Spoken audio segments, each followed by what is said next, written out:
Hello friends, welcome back to my channel. कैसे हैं आप सब? होप आप सब अच्छे होंगे। जैसा कि आप सबको पता ही हमारी मैनेजमेंट अकाउंटिंग की सीरीज़ चल रही है, जिसमें आज हम चैप्टर 5 का लास्ट टॉपिक पढ़ने वाले हैं, जो कि है sources of fund flow.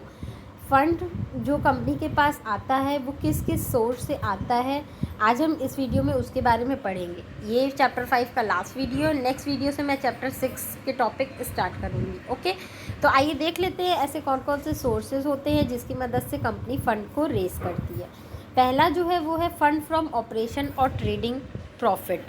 Trading profit or the profit from operation of the business are the most important and major source of fund. Sales are the main source of inflow of fund into the business as they increase current assets, cash, debtors and bill receivable. But at the same time fund flow out of business for expenses and cost of goods sold. देखिए, सबसे पहला जो होता है fund from operation और trading profit. कोई भी business है, जब वो किसी चीज़ को सेल करती है तो उस पर उसको प्रॉफिट होता है, और वही जो कंपनी का प्रॉफिट होता है वो सबसे ज़्यादा मेजर इम्पॉर्टेंट सोर्स होता है फंड को रेज करने का। ठीक है, कंपनी एक साल में, एक पर्टिकुलर पीरियड ऑफ टाइम में जितना भी प्रॉफिट अर्न करती है वही उसका मेन सोर्स होता है फ़ंड को रेस करने का। ठीक है, तो जो पहला सबसे मोस्ट इम्पॉर्टेंट सोर्सेज है फ़ंड को रेस करने का वो है कंपनी का ओन प्रॉफिट।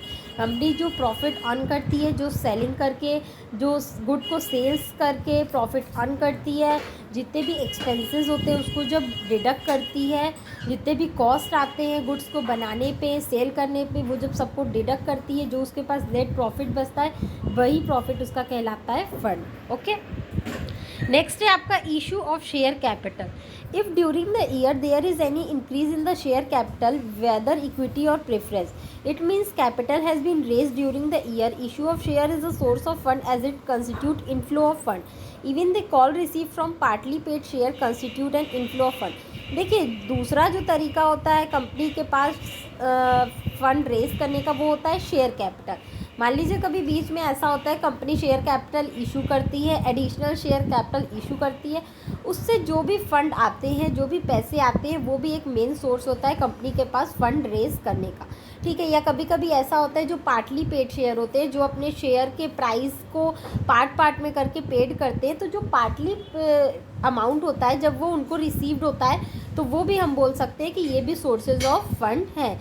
चाहे इक्विटी शेयर हो चाहे प्रेफरेंस शेयर हो, उससे फ़र्क नहीं पड़ता। अगर कंपनी किसी भी तरीके का एडिशनल शेयर इशू करती है, आइदर प्रेफरेंस और इक्विटी, तो वो क्या कहलाएगा? सोर्सेज ऑफ फंड कहलाएगा कंपनी के लिए। ओके, नेक्स्ट है आपका issue of debentures and raising of loans etcetera.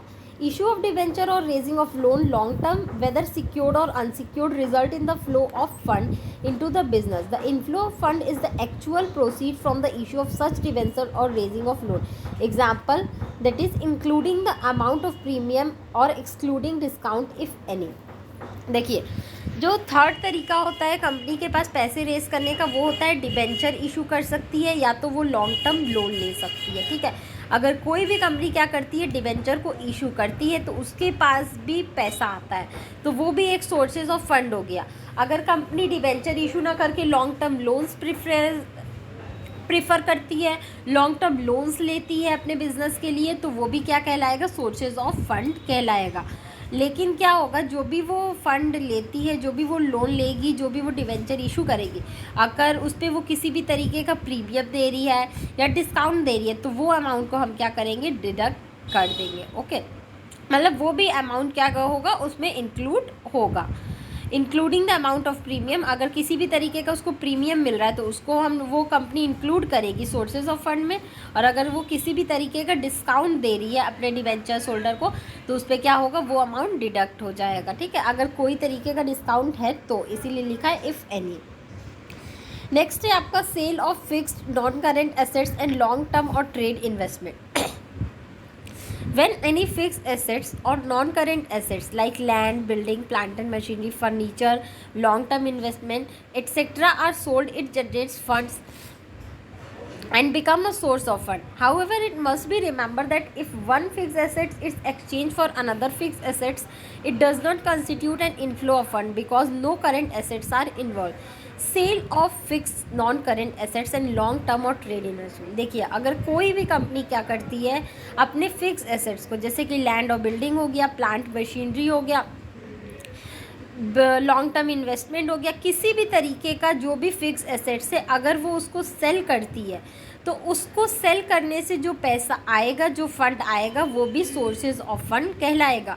लेकिन एक डिफरेंस आप लोग समझिएगा, अगर वो सेल करती है तो उससे जो पैसा आएगा वही सोर्सेज ऑफ फंड कहलाएगा। ऐसा नहीं कि मान लीजिए वो उसके पास जो मशीन है, वो मशीन एक्सचेंज करके उसके जगह पे न्यू मशीन ले आए, तो उससे कोई भी पैसा जनरेट नहीं होगा और वो तब सोर्सेज ऑफ फंड नहीं कहलाएगा। ठीक है, क्योंकि मान लीजिए कंपनी के पास क्या है, पुरानी कोई मशीन है, वो उसको एक्सचेंज करना चाह रही है, वो मशीन अच्छे से रन नहीं कर रही है, तो वो उसकी जगह पे क्या करेगी, न्यू मशीन को परचेज़ कर लेगी। वो ओल्ड को रिप्लेस कर दी और न्यू को परचेज़ कर ली, इसमें किसी भी तरीके का पैसे का जनरेशन नहीं हुआ, फंड जनरेट नहीं हुआ, इसीलिए ये सोर्सेज ऑफ फंड नहीं कहलाएगा। अगर कंपनी कोई अपना फिक्स एसेट्स बेच देती है और उससे उसको पैसा मिलता है, तो वो पैसा उसके लिए सोर्सेज ऑफ फंड कहलाएगा। अदरवाइज़ वो अपने फिक्स एसेट्स को रिप्लेस करती है तो वो सोर्सेज ऑफ फंड नहीं कहलाएगा। ओके, नेक्स्ट और लास्ट हमारा टॉपिक है वो है non trading receipt. Non trading receipt देखिए कैसे, any non trading receipt like dividend receipt, refund of tax, rent received etcetera also increase fund and is treated as a source of fund because such an income is not included in the fund from operation. देखिए, मान लीजिए non trading receipt है, जैसे कि company को dividend मिल गया, tax refund हो गया, उसको किसी तरीके का रेंट मिल रहा है, तो वो सारी चीज़ों से भी जब पैसा आता है तो उस कंपनी के लिए सोर्सेज ऑफ फंड ही कहलाता है। क्यों? क्योंकि वो सारे इनकम जो होते हैं फंड फ्रॉम ऑपरेशन में इंक्लूडेड नहीं होते हैं, वो सारे कंपनी के लिए सोर्सेज ऑफ फंड होते हैं, मतलब पैसे रेस करने का एक तरीका होता है। अगर उसको किसी भी तरीके का डिविडेंड मिल रहा है, रेंट मिल रहा है, टैक्स रिफ़ंड हो जा रहा है, तो वो सारे जो अमाउंट होंगे वो कंपनी के लिए सोर्सेज ऑफ फंड कहलाएंगे। तो बेसिकली ये हमारे कुछ तरीके थे जिससे कंपनी क्या कर सकती है, पैसे रेस कर सकती है। तो आपको ये टॉपिक समझ में आया होगा। फिर भी किसी को कहीं कोई भी प्रॉब्लम हो तो आप मुझे कमेंट सेक्शन में कमेंट करके पूछ सकते हैं। Thank you so much. Please like, subscribe and share my channel. किसी को इस सब्जेक्ट या किसी भी सब्जेक्ट के नोट्स परचेज करने हो तो वो मेरा डिस्क्रिप्शन बॉक्स चेक कर सकता है। Thank you.